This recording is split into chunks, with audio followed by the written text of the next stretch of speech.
সুপ্ৰভাত good morning ৰাতিপুৱা 6টা বজাৰ মান্না চেনেললৈ আপোনালোকক স্বাগতম কৰিছোঁ।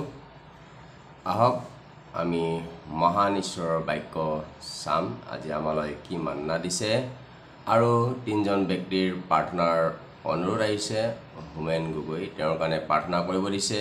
খ্ৰীষ্টপ্ৰাণ নাগ তেখেতৰ কাৰণে আমি প্ৰাৰ্থনা কৰিম আৰু স্বপ্নালী শৰ্মা তেখেতৰ হাজবেণ্ডৰ কাৰণে প্ৰাৰ্থনা কৰিব দিছে। আমি তেখেতৰ হাজবেণ্ডৰ কাৰণেও আমি প্ৰাৰ্থনা কৰিম।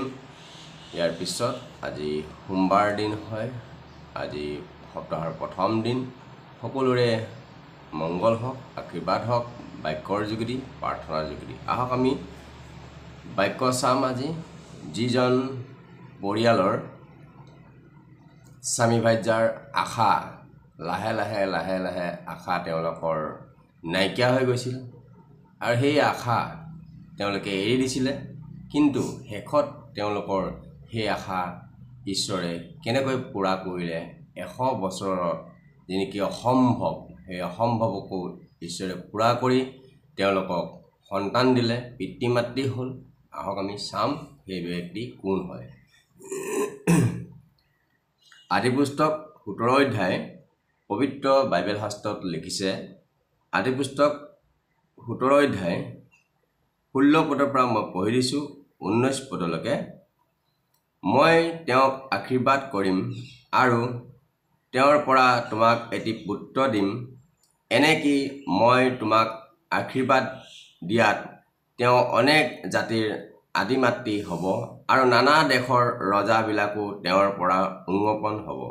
তেতিয়া অব্ৰাহামে উবৰি হৈ পৰি হাঁহি মনতে ক'লে, 100 বছৰীয়া পুৰুষৰ সন্তান হ'বনে আৰু 90 বছৰীয়া ছাৰাই প্ৰসৱ কৰিবনে?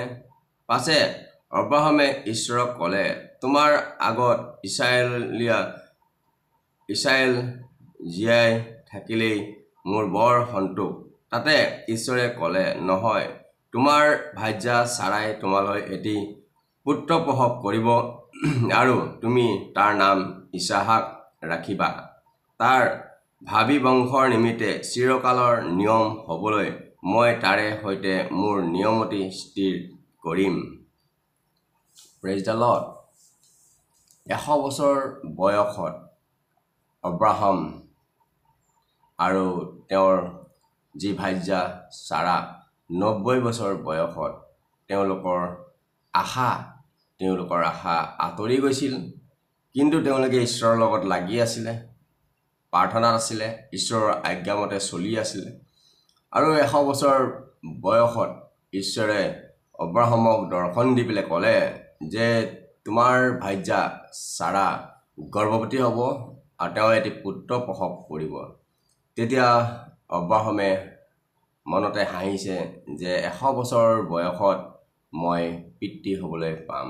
যিটো নেকি অসম্ভৱকো সম্ভৱ কৰোতা ঈশ্বৰ হয়। সেই ঈশ্বৰে কৰিব নোৱাৰা একো নাই। যিজনে ঈশ্বৰে অব্ৰাহামক প্ৰতিশ্ৰুতি দিলে যে তোমাৰ সন্তান হ'ব আৰু তেওঁলোকে 100 বছৰ পিছত অব্ৰাহাম আৰু ছাৰাৰ 90 বছৰৰ পিছত তেওঁলোকে এটি পুত্ৰৰ মুখ দেখিবলৈ পালে আৰু তেওঁৰ নাম ইছহাক ৰাখিলে। ঈশ্বৰৰ আগত আপোনাৰ যেনেকুৱাই সমস্যা নহওক, যেনেকুৱাই প্ৰব্লেম নহওক, আপোনাৰ আশা নাইকিয়া হৈ যাব পাৰে, আপুনি নিৰাশা হৈ যাব পাৰে, কিন্তু আপুনি ঈশ্বৰৰ লগত লাগি থাকক, ঈশ্বৰৰ বাক্যমতে থাকক, ঈশ্বৰৰ আজ্ঞাবোৰ পালন কৰি থাকক। এদিন আপোনাৰ সেই আশা ঈশ্বৰে সফল কৰিব, অসম্ভৱটোক ঈশ্বৰে সম্ভৱ কৰিব। যেনেকৈ অব্ৰাহাম আৰু ছাৰাই সংসাৰ পাতিছিলে, তেওঁলোকেও বহুত আনন্দত আছিলে যে আমাৰ এটি সন্তান হ'ব, কিন্তু আশা কৰোঁতে তেওঁলোকে 100 বছৰ হৈ গ'ল, বৃদ্ধ হৈ গ'ল, কিন্তু তেওঁলোকৰ সন্তান নাই আৰু তেওঁলোকে সেই আশা এৰি দিলে। আৰু য'ত আশা এৰি দিয়া যায়, য'ত ভবা যায় যে আৰু নহ'ব, আৰু সেইখিনিৰ পৰাই ঈশ্বৰে আৰম্ভ কৰে। আপুনি যদি ভাবিছে যে ইয়াতে মোৰ ফিনিছ আৰু হ'ব নোৱাৰে, অসম্ভৱ, তেনেহ'লে আপোনাৰ সেইখিনিৰ পৰাই ঈশ্বৰে আপোনাক উঠাব, আৰম্ভ কৰিব, আপোনাক ব্লেছ কৰিব। ধন্যবাদ দিছোঁ। অব্ৰাহামৰ জীৱনত যদি ঈশ্বৰে আশীৰ্বাদ কৰিব পাৰিছে, আপোনাৰ জীৱনতো ঈশ্বৰে আশীৰ্বাদ কৰিব। কেৱল বিশ্বাস আৰু প্ৰাৰ্থনাৰে আপুনি ঈশ্বৰৰ লগত লাগি থাকক। ধন্যবাদ দিছোঁ সুন্দৰ বাক্য ঈশ্বৰে দিয়াৰ বাবে। কৰ্তা আৰু শুনোতাৰ মাজত আশীৰ্বাদ থাকক। এইখিনি সময়ত আমি প্ৰাৰ্থনালৈ যাম। 3জন ব্যক্তিৰ কাৰণে আমি বিশেষকৈ প্ৰাৰ্থনা কৰিম আৰু আপোনালোকৰ প্ৰাৰ্থনাৰ অনুৰোধ থাকিলে আপোনালোকে জনাব পাৰিব। এই চেনেলটো ইউটিউব আৰু ফেচবুকৰ যোগেদি আপোনালোকে সদায় ৰাতিপুৱা 6টা বজাত পাই থাকিব ঈশ্বৰৰ মহান বাক্য। ধন্যবাদ দিছোঁ। আহক আমি প্ৰাৰ্থনালৈ যাওঁ। সকলোকে খ্ৰীষ্ট প্ৰেমৰ নমস্কাৰ। প্ৰিয় শ্ৰোতা, আজি এই অনলাইন মাধ্যমৰ যোগেদি যি ডেইলি মান্না অনুষ্ঠানৰ যোগেদি যি সন্তানসকলে আজি এই অনুষ্ঠানটো উপভোগ কৰি আছে, বিশেষকৈ প্ৰভুৱে তেওঁলোকক আশীৰ্বাদ কৰক, কিয়নো ঈশ্বৰ মৰমীয়াল হয়। পুৱাতে নিশাতে ৰাতিপুৱা এই সময়ত আমি প্ৰাৰ্থনাত বহিম। এতিয়া আহক, ঈশ্বৰে সকলো জানে, সৰ্বজ্ঞানী সৰ্বব্যাপী অন্তৰ্যামী। পুনৰাই আমি এতিয়া চকু মুদি প্ৰভুৰ ওচৰত প্ৰণিপাত কৰিম। আহক আপোনালোকৰ নিমিত্তে।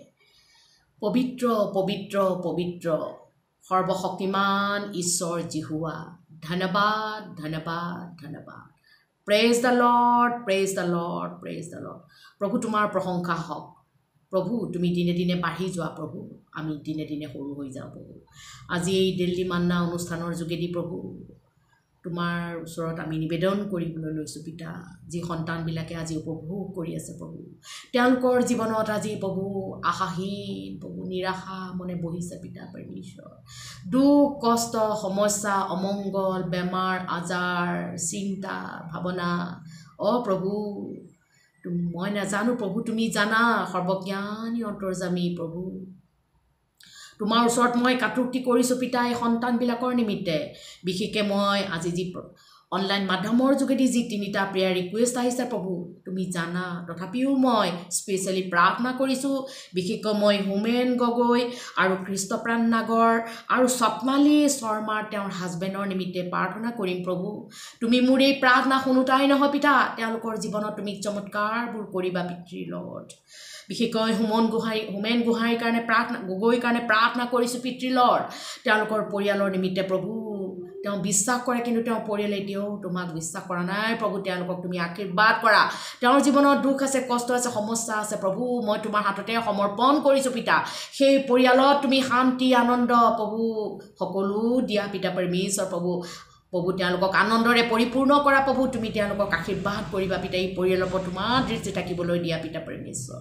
লগতে পিতা কৃষ্টপ্ৰাণ নাগৰৰ বিষয়ে মই প্ৰাৰ্থনা কৰিছোঁ পিতা। তেওঁলোকৰ জীৱনত দুখ কষ্ট টেম্পটেশ্যনত পৰিছে পিতা পৰমেশ্বৰ। তুমিতো বাইবেলত কৈছা পিতা পৰমেশ্বৰ, সংকট কালত মোৰ আগত প্ৰাৰ্থনা কৰা, মই তোমাক উদ্ধাৰ কৰিম, তেহে তুমি মোক গৌৰৱান্বিত কৰিবা।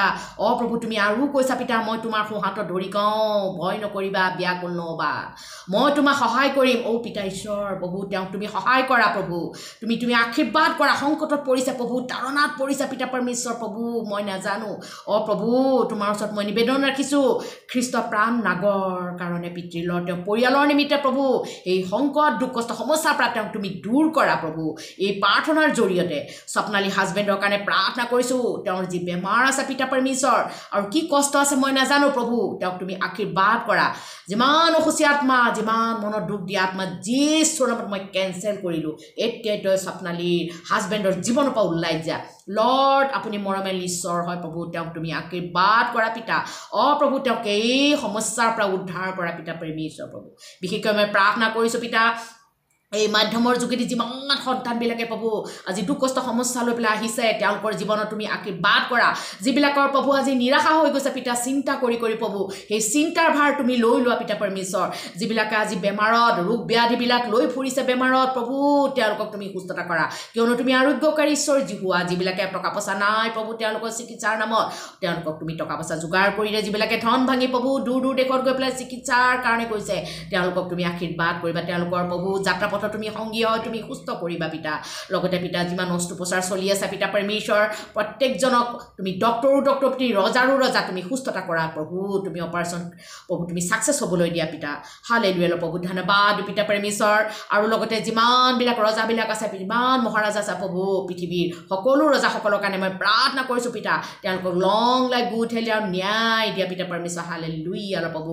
দেশখনক তুমি প্ৰভু তেওঁলোকৰ হাতত চমজাই দিছা, তেওঁলোকে যেন সুন্দৰভাৱে প্ৰভু প্ৰভু দেশখন চলাব পাৰিব আশীৰ্বাদ কৰিবা পিতা যিবিলাকে আজি সংঘৰ্ষত বাদ বিবাদ চলিছে পিতা পৰমেশ্বৰ প্ৰভু অপথে গৈছে পিতা নানান ধৰণৰ প্ৰভু ঘিনলগীয়া কৰ্মবোৰ কৰিছে তেওঁলোকৰ ওপৰত তুমি আশীৰ্বাদ কৰা প্ৰভু তেওঁলোকৰ সেই স্বভাৱ চৰিত্ৰবিলাক তুমি চেঞ্জ কৰা পবিত্ৰ আত্মা in the mighty name of Jesus যিমান শয়তানবিলাকৰ শক্তিবিলাকক মই যীশুৰ নামত মই কেঞ্চেল কৰিলোঁ একেটো ওলাই যা যীশুৰ নামত প্ৰভু তুমি ব্লেছ কৰি দিয়া মই তোমাৰ নামেৰে ব্লেছ কৰি দিছোঁ পিতা প্ৰভু সন্তানহীনক সন্তান দিয়া পিতা পৰমেশ্বৰ প্ৰভু পিতা পৰমেশ্বৰ গৰ্ভফল পুৰস্কাৰ তোমাৰ পৰা আহে তুমি আশীৰ্বাদ কৰা পিতা যিবিলাকে প্ৰভু আজি মৃত্যুৰ লগত যুঁজি এটা মৃত্যুৰ দুৱাৰ দলিৰ পৰা উদ্ধাৰ কৰা যিবিলাকে আজি খাবলৈ ভাত পিন্ধিবলৈ কাপোৰ এডোখৰ নাই থাকিবলৈ ঠাই এডোখৰ নাই প্ৰভু তেওঁলোকক তুমি আশীৰ্বাদ কৰা কিয়নো তুমি মৰমেল ঈশ্বৰ হয় পিতা পৰমেশ্বৰ হালেলুয়া প্ৰভু যিবিলাকে গাড়ী মটৰ ৰেল উৰা জাহাজ চলাই আছে তেওঁলোকৰ ওপৰত তুমি প্ৰভু এক্সিডেণ্ট দুৰ্ঘটনাৰ পৰা বচোৱা পিতা পৰমেশ্বৰ তেওঁলোকৰ প্ৰাণবোৰ তুমি ৰক্ষা কৰিবা পিতা পৰমেশ্বৰ বানগ্ৰস্ত লোকসকলক তুমি বান বিধ্বস্ত লোকসকলক তুমি আশীৰ্বাদ কৰা তেওঁলোকৰ যি প্ৰভু ধন সম্পত্তি প্ৰভু তেওঁলোকৰ হেৰাই গ'ল প্ৰভু নষ্ট হৈ গ'ল পুনৰাই তুমি যোগাৰ কৰি দিবা কিয়নো তুমি জিহুৱাত জিৰি হয় পিতা পৰমেশ্বৰ যিমানবিলাক ল'ৰা ছোৱালীবিলাকে আজি স্কুল কলেজত শিক্ষা লাভ কৰি আছে প্ৰভু তেওঁলোকৰ ওপৰত তোমাৰ প্ৰটেকশ্যন বিচাৰিছোঁ আৰু তেওঁলোকক সুশিক্ষা দিয়া আৰু তেওঁলোকক তুমি প্ৰভু আশীৰ্বাদ কৰা তেওঁলোকৰ পিতৃ মাতৃৰ বাধ্যতা হ'ব প্ৰভু তেওঁলোকে সুপথত চলিব আশীৰ্বাদ কৰিবা যিমানবিলাকে আজি নিচাযুক্ত সেৱন কৰি আছে প্ৰভু তেওঁলোকক সেই নিচাযুক্ত সেৱনৰ পৰা তুমি তেওঁলোকক ৰক্ষা কৰা প্ৰভু অপথে যোৱাবিলাকক তুমি সুপথলৈ আনা যিমানবিলাক য়ংবিলাক আছে প্ৰভু তেওঁলোকে আজি দিনত এনেই প্ৰভু তেওঁলোকে দিনবোৰ অতিবাহিত কৰিছে প্ৰভু তোমাৰ গৃহলৈ আহিবলৈ তুমি ৱেলকাম কৰা পিতৃ লৰ্ড প্ৰভু আৰু তোমাক জানিবলৈ দিয়া পিতা পৰমেশ্বৰ হালেলুয়া প্ৰভু যিবিলাকে প্ৰভু আজি প্ৰভু পিতা সীমান্তৰক্ষী বাহিনীৰ কাৰণে প্ৰশাসন বিভাগ পৰিবহণ বিভাগ আৰু মেডিকেল ডিপাৰ্টমেণ্টৰ কাৰণে প্ৰাৰ্থনা কৰিছোঁ তেওঁলোককো তুমি প্ৰভু আশীৰ্বাদ কৰা সুস্বাস্থ্য অধিকাৰী কৰি তেওঁলোকৰ কৰ্মৰত জীৱনত তুমি আশীৰ্বাদ কৰিবা পিতা লগতে পিতা পৰমেশ্বৰ মই প্ৰাৰ্থনা কৰিছোঁ পিতা পৰমেশ্বৰ যিমান প্ৰভু চৰকাৰী বেচৰকাৰী চাকৰিবিলাক পিতা পৰমেশ্বৰ ক্ষুদ্ৰ প্ৰতিষ্ঠান বৃহৎ প্ৰতিষ্ঠানবিলাকক আশীৰ্বাদ কৰা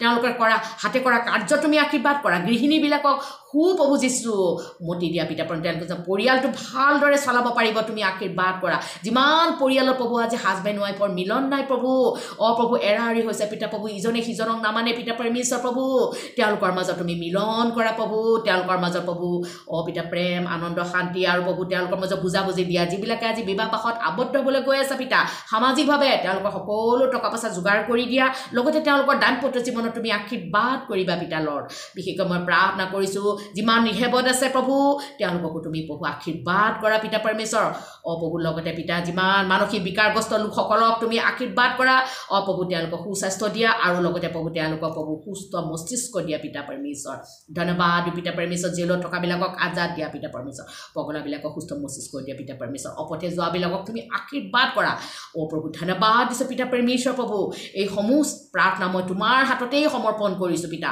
তুমি লোৱা আৰু প্ৰত্যেকজনত আশীৰ্বাদ কৰা পিতা ধন্যবাদেৰে সকলো প্ৰাৰ্থনা নাচৰিত যীশুৰ নামত মই অৰ্পণ কৰিছোঁ amen praise the lord praise the lord praise the lord ধন্যবাদ দিছোঁ আপোনালোকৰ বহুমূল্য সময়খিনি ৰাতিপুৱা 6টা বজাৰ মান্না চেনেলত দিয়াৰ বাবে ঈশ্বৰে আপোনালোকক আশীৰ্বাদ কৰক আজি সপ্তাহৰ প্ৰথম দিনটো আপোনালোকৰ মংগল হওক হাতত লোৱা কামবোৰ ঈশ্বৰে সিদ্ধ কৰক আপোনাৰ পৰিয়ালক ঈশ্বৰে প্ৰটেকশ্যনত ৰাখক ধন্যবাদ দিছোঁ আকৌ অহাকালি ৰাতিপুৱা 6টা বজাৰ মান্না চেনেলত আকৌ আমি লগ হ'ম আজিলৈ এৰিছোঁ